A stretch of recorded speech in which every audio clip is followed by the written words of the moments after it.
Salam, hər vaxtınız xeyir olsun əziz yoldaşlar. Mən qanunverici Nəmi Tərtəşimli bu günlər sizlərlə bərabər Konstitusiyamızda əhəmiyyətli hisslərdən olan Konstitusiyamızın sonluğu, yəni Konstitusiyamızın son bölməsi olan hüquq və qanun bölməsindən sizlərlə bugün tanış edəcəm. Diqqətlə qulaq asın yoldaşlar, diqqətlə hər biriniz qulaq asın ki, həqiqətən qəbulda bu hissədən çox suallar düşür, bu hissəyə çox fikir verirlər. Diqqətlə qulaq asın yoldaşlar. Başlayaq yavaş-yavaş. Demək, qanun və qanun bölməsində ilk növbədə onu bilmək lazımdır ki, Azərbaycan Respublikasının Konstitusiyası Azərbaycan Respublikasının ərazisində ən yüksək hüquqi qüvvəyə malikdir. Bəli, Konstitusiyamız ölkə ərazisində, Respublikasının ərazisində ən yüksək hüquqi qüvvəyə malikdir yoldaşlar. Ən yüksək hüquqi qüvvəyə malikdir. Və bilmək lazımdır ki, eləcə də birbaşa hüquqi qüvvəyə malikdir və təbii ki, qanunverici sistemin əsasıdır. Demək, həm qanunverici sistemin əsası deyərkən, həm ən yüksək hüquqi qüvvəyə malikdir deyərkən, həm də birbaşa hüquqi qüvvəyə malikdir deyərkən, biz hansı akt götürürük? Təbii ki, Respublikamızın Konstitusiyasını götürürük yoldaşlar, yadda saxlayın. Yadda saxlayın ki, bilmək lazımdır ki, qanunverici sisteminə daxil olan normativ hüquqi aktlar var təbii ki. Qanunverici sisteminə daxil olan normativ hüquqi aktlar bunlardır, Konstitusiyamızdır, referendumla qəbul olmuş aktdır, qanunlardır, fərmanlardır, Nazirlər Kabinetinin qərarlarıdır və mərkəzi icra hakimiyyəti orqanlarının normativ aktlarıdır. Bəli, bunlar bizim qanunverici sisteminə daxil olan normativ hüquqi aktlarımızdır yoldaşlar, yadda saxlayın. Hər kəs bunu elə bilir ki, yerin dəyişərsə, yəni düz olacaq, xeyr, elə bir şey yoxdur. Yəni siz bunu sabahların yerini dəyişərsiniz, qanunu çıxardarsınız referendum yerinə, referendum salarsınız qanunun yerinə. Yəni belə bir şeylər də siz yadda saxlayın ki, sizin o sualınız səhv qalır. Yəni elə bir şey yoxdur. Bu hüquqi sıralaması görə belə, yəni hüquqi qüvvəsinə görə belə sıralamaq ki, Konstitusiyamız birinci hüquqi qüvvəsinə görə ən yüksək təbii ki, daha sonra referendumla qəbul olmuş aktlardır, daha sonra qanunlardır, daha sonra fərmanlardır, daha sonra Nazirlər Kabinetinin qərarlarıdır və sonda hansıdır? Mərkəzi icra hakimiyyəti orqanlarının normativ aktlarıdır yoldaşlar. Bunlar nədir? Bunlar bizim qanunverici sisteminə daxil olan normativ hüquqi aktlardır yoldaşlar, yadda saxlayın. Yadda saxlayın ki, Azərbaycan Respublikasının tərəfdar çıxdığı beynəlxalq müqavilələrdə bizim ümumiyyətlə qanunverici sistemin ayrılmaz tərkib hissəsidir. Bəli, bizim tərəfdar çıxdığı beynəlxalq müqavilələr də qanunverici sistemin ayrılmaz tərkib hissəsi gedir. Və bilmək lazımdır ki, Naxçıvanın qanunverici sistemi ümumiyyətlə bizim qanunverici sisteminə heç zaman zidd ola bilməz, yəni uyğun olmalıdır, zidd ola bilməz. Və burada bir cümlə var, yadda saxlayın ki, yoldaşlar, öz səlahiyyətləri daxilində yerli icra hakimiyyəti orqanları, yerli icra hakimiyyəti orqanları, öz səlahiyyətləri daxilində yerli icra hakimiyyəti orqanları nə edirlər? Bu normativ hüquqi aktlara zidd gəlməyən normativ xarakterli aktlar qəbul edirlər. Normativ xarakterli akt nədir? Normativ xarakterli akt normativ hüquqi aktlar haqqında Konstitusiya qanununda deyir ki, beyan qanununda təbii ki, orada göstərilir ki, normativ xarakterli akt məhdud subyektlərin dairəsinə aid edilən aktdır. Məhdud subyektlərin dairəsinə aid edilən aktdır. Yəni, bu da hər bir yerli icra başçısı öz məhdud subyektinə dair qərar verərlər. Yadda saxlayın. Məsələn, Sumqayıt icra başçısının verdiyi qərar Sumqayıta aiddir.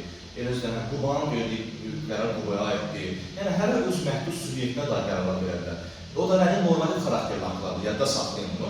Və təbii ki, bu da bunlara zidd gəlməsin, yəni. Bu alt normativ hüquqi aktda zidd olmayan qaydada qəbul edilməlidir. Yadda saxlayın. Bunlara qətiyyən zidd ola bilməz yoldaşlar. Yadda saxlayın ki, normativ hüquqi aktlar nəyə əsaslanmalıdır? Normativ hüquqi aktlar hüquqa, haqq ədalətə, bərabər mənafe, bərabər münasibətə əsaslanmalıdır. Bəli, hüquq və haqq ədalət, bərabər mənafe, bərabər münasibətə əsaslanmalıdır. Yəni, həmişə sualda görürüz ki, hüquq, haqq ədalət yoxdur, bərabər mənafe, bərabər münasibət haqlar. Mötərizənin içində olan yazarlar, yəni normaldır. 10 haqlarını yazın, o da dursun. Məsələn, praktik verər sualı. Prezident fərmanları Konstitusiyaya əsasən nəyə əsaslanmalıdır? Cavab nədir? Biləcək, hüquqi haqq ədalətə, bərabər mənafe, bərabər münasibətə. Nazirlər Kabinetinin qərarları Konstitusiyaya əsasən nəyə əsaslanmalıdır? Fikirləşməlisən ki, Nazirlər Kabinetinin qərarı normativ hüquqi aktdır. Prezident fərmanı normativ hüquqi aktdır. Nəyə əsaslanmalıdır? Təbii ki, hüquq haqq ədalət, bərabər mənafe, bərabər münasibət və s. Və təbii ki, bu aktlar, normativ hüquqi aktlar dərc olunarsa, onların icrası məcburi sayılır. Onların tətbiqi icrası müəyyən şəxslər üçün nə olur təbii ki, nə olur belə deyək də, icrası tətbiqi məcburidir, yadda saxlayın. Və normativ hüquqi aktların dərc olunan qaydası sizdən soruşarsa, nə ilə müəyyən olur? Deyək ki, normativ hüquqi aktların dərc edilmə qaydası Respublikamızın konstitusiya qanunlarına müəyyən olur, yadda saxlayın. Konstitusiya qanunlarına müəyyən olur. Və bilin ki, heç kim sizi dərc olmayan normativ hüquqi aktların icrasını məcbur edə bilməz. Qətiyyən belə bir şey olmaz. Və bir də normativ hüquqi aktların ceyliyə qüvvəsi deyilən bir şey var. Normativ hüquqi aktların o zaman ceyliyə şamil olunur ki, fiziki hüquqi şəxslərin hüquqi vəziyyətini yaxşılaşdıran, hüquqi məsuliyyətini aradan qaldıran normativ hüquqi aktların ceyliyə qüvvəsi şamil edilər. Yadda saxlayın. Bu tip normativ hüquqi aktların ceyliyə qüvvəsi şamil edilir. Amma bundan başqa, yerdə qalan başqa bir normativ hüquqi aktların ceyliyə qüvvəsi şamil edilə bilməz. Yadda saxlayın. Hansılar oldu? Fiziki hüquqi şəxslərin hüquqi məsuliyyətini aradan qaldıran və yüngülləşdirən normativ hüquqi aktların ceyliyə qüvvəsi şamil olar. Amma bu tipdən başqa, yerdə qalan başqa bir normativ hüquqi aktların ceyliyə qüvvəsi şamil edilmir yoldaşlar. Bunu yadda saxlayın təbii ki. Daha sonra gəlir nəyə? Gəldik bələdiyyə aktlarına. Ümumiyyətcə, bələdiyyanın aktları da nəyə əsaslanmalıdır sizdən soruşarsa, deyərsiniz, hüquqi haqq ədalətə bərabər mənafi, bərabər münasibət əsaslanmalıdır. Bu, onun normativ hüquqi aktlarının oxşarlığıdır ki, hər birisi hüquq haqq ədalət və bərabər mənafi, bərabər münasibət əsaslanmalıdır, yadda saxlayın. Və yadda saxlayın ki, bələdiyyanın qəbul etdiyi aktın icrası da onun ərazisində yaşayan vətəndaşlar, eləcə də onun ərazisində yerləşən hüquqi şəxslər üçün məcburidir. Məsələn, yaşayırsan vətəndaş olaraq, hər hansı bələdiyyə ərazisində, məsələn, Qubarayın Xanalı kənd bələdiyyəliyi, məsələn, onun verdiyi qərarlar orada keçərlidir, məcburidir vətəndaşlar üçün. Eləcə ərazisində emimizə falan fəaliyyət göstərirsə bələdiyyə ərazisində hüquqi şəxs olaraq, eləcə də onlar üstündə mütləq nədir? Məcburi yoldaşlar. Yəni, yaşayan vətəndaş eləcə də yerləşən hüquqi şəxslər üçün məcburi olur bələdiyyənin verdiyi qərarlar, yadda saxlayın. Daha sonra beynəlxalq aktların hüquqi qüvvəsi var ki, bu çox rahatdır, yadda saxlayın. Bizim bayaqların alt dəyən normativ hüquqi akt edir, düzdürmü? Bu normativ hüquqi aktlarla bizim tərəfdar çıxdığımız dövlətlərarası müqavilələr arasında ziddiyyət aşılana bilər. Hər hansı bir uyğunluq zamanı ziddiyyət aşılana. Yəni, bu alt dəyən normativ hüquqi akt müqavilələrlə uyğunluğu yoxlanılır, uyğunluq zamanı ziddiyyət aşılana bilər. Bu ziddiyyət zamanı sizdən soruşar ki, hansı tətbiq olunacaq, hansı akt tətbiq olunmalıdır? Yadda saxlayın ki, konstitusiya və reformla qəbul olmuş akt tərəfdar çıxdığımız dövlətlərarası müqavilə ilə ziddiyyət təşkil edərsə, konstitusiya tətbiq olunur. Reformla qəbul olmuş aktlar tətbiq edərsə, reformla qəbul olmuş aktlar tətbiq olunur. Yəni ki, bu ikisinin hüquqi qüvvəsi, konstitusiya və reformla qəbul olmuş aktın hüquqi qüvvəsi tərəfdar çıxdığımız dövlətlərarası müqavilədən üstündür. Yəni, ziddiyyət, istənilən konstitusiya ona ziddiyyət təşkil etsin və ya reformla qəbul olmuş akt ziddiyyət təşkil etsin, fərq etməz. İkisində də ziddiyyət olarsa, sizdən soruşar ki, hansı tətbiq olunur? Konstitusiya olanda konstitusiya, reformla gəlmiş olsa, reformla gəlmiş akta tətbiq ediləcək. Yəni, bunların ikisinin hüquqi qüvvəsi böyükdür, yəni böyük konuşaq, ikisinin hüquqi qüvvəsi müqavilədən böyükdür yoldaşlar. Amma yerdə qalan qanunlardır, fərmanlardır, Nazirlər Kabinetinin qərarlarıdır, mərkəzi icraçılıq orqanlarının normativ aktlarıdır. Bunların hüquqi qüvvəsi isə müqavilədən aşağıdır yoldaşlar. Yəni, əgər yerdə qalan 4 dənə normativ hüquqi akt tərəfdar çıxdığımız dövlətlərarası müqavilə ilə ziddiyyət təşkil edərsə, sizdən soruşsa ki, hansı tətbiq olunacaq? Tərəfdar çıxdığımız dövlətlərarası müqavilə. Və s. Yəni, ikisi üstün olur, yerdə qalanlarda isə müqavilə tətbiq olunur. Yadda saxlayın, bitdi getdi. Başqa bir çətin bir şey yox. Yadda saxlayın ki, bizim konstitusiyamızda dəyişikliklər yalnız referendumla ola bilər, konstitusiyamızda dəyişiklik üçün təşkil edirlər, prezident təşkil edirlər, bir də milli məclis təşkil edirlər. Bu, dəyişiklik təşkil edilməzdən əvvəl kimin rəy alınmalıdır? Yadda saxlayın ki, təbii ki, Konstitusiya Məhkəməsinin rəy alınmalıdır yoldaşlar. Görürsən, o boyda Konstitusiyada rəy verən orqan Ali Məhkəmə göstərilir də. Məsələn, hakim cinayət törədəndə, gözlük cinayət törədəndə. Amma ki, Konstitusiya Məhkəməsinin ağla gəlməsi rəylə. Sonluqda, maddə 153-də deyir ki, Konstitusiya Məhkəməsi bir dənə gedir rəy verir. Harada Konstitusiya dəyişikliklər təşkil edilməzdən əvvəl, mütləq dəyişiklik təşkil edilməzdən əvvəl, yəni nə olmalıdır? Konstitusiya Məhkəməsinin rəy alınmalıdır, mütləq.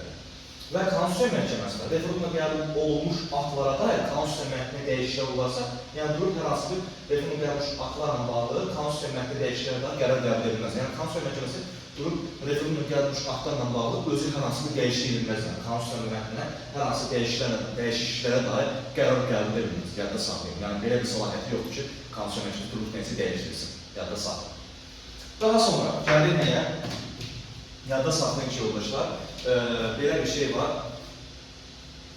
Maddələr var ki, bu maddələrin ümumiyyətcə hansı maddələrə dəyişiklik olar, hansı maddələrə əlavə olar, yəni bu kimi proses. Yadda saxlayın ki, yoldaşlar, Konstitusiyamızda ümumiyyətcə birinci bölməmiz ümumi müddəalar bölməsidir.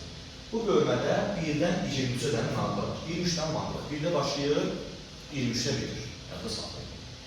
Bu maddələr içində 6 dənə maddə var ki, bu maddələr toxunulmazdır. Yəni o maddələr toxunulmazdır. Əlavə dəyişiklik olmaz olar. 1-ci, 2-ci, 6, 7, 8 ildir. Adların yada saxlamadan daha məsləhətlərə rəqəm yox. Hakimlik mənbəyi, xalqın suverenliyi, hakimlik mənimsənməsi, yol verilməsi, dövlət başçısı dövlətdir. Bu maddələrə nə əlavə etmək olmaz, nə dəyişik etmək olmaz. Heç bir şey olmaz. Yadda saxlayın. Bunlar 23 dənə maddənin içindədir. Yəni görürsünüz, 21-ə tutar, 1-dən 21-ə, 6 dənə maddə. Demək, bunlara heç də olmaz. Bunlar toxunulmazdır yazdığımız kimi. Yerdə qalan 1-dən 23-ə qədər olan maddələr var.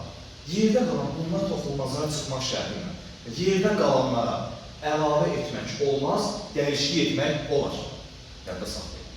1-dən 23-ə qədər bu toxunulmazlara çıxıb, yerdə qalanlara əlavə etmək olmaz, dəyişiklik etmək olur. Vəssalam. Daha sonra, maddə 3-cü fəslimiz 24-dən 71-ə qədər olan proses, yəni hüquqlarımız, azadlıqlarımız.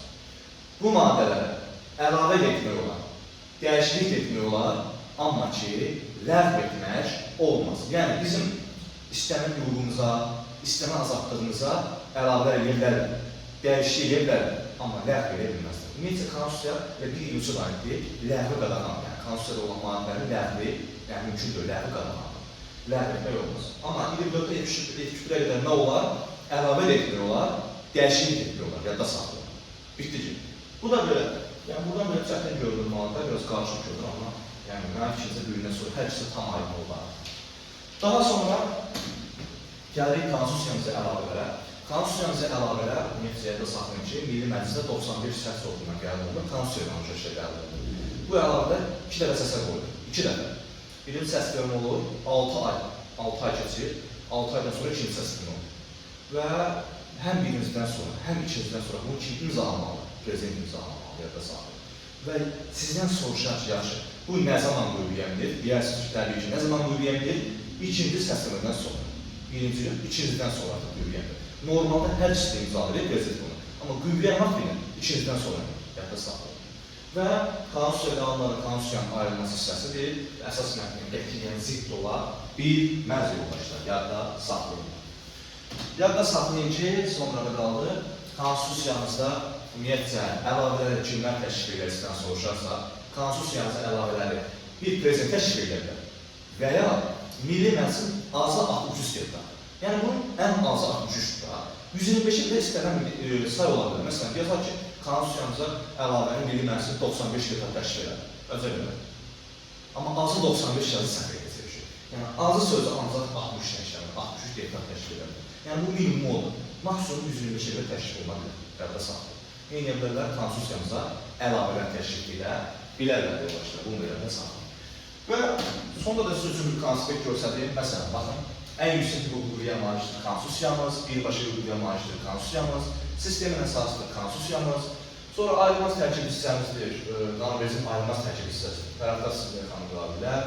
Birbaşa qüvvələdir, insan, vətəndaş, hüquq və azadlıqları Konstitusiyanın ayrılmaz hissəsidir, Konstitusiya, qanunlar yoldaşlar, yadda saxlayın. Bu da belə, bu konspektləri mən öz kitabımda da təbii ki, göstərmişəm, daha doğrusu öz kitabımda da bunu sizə vermişəm. Yəni, kitabın təbii ki, yaradan bilərsiniz, həm satışlar var, həm PDF içində var, buyurub baxa bilərsiniz. Belə yoldaşlar, bu da sizə 147-ci maddədən 158-ci maddəyə qədər hüquq və qanun bölməsinin izahını verilmişsə, yəqin ki, hər kəsi tam aydın oldu. İnşallah ki, sizi əyan olaraq dərslərimizə gözləyirik, elinizdə onlayn dərslərimizdə ulaşıra bilərsiniz.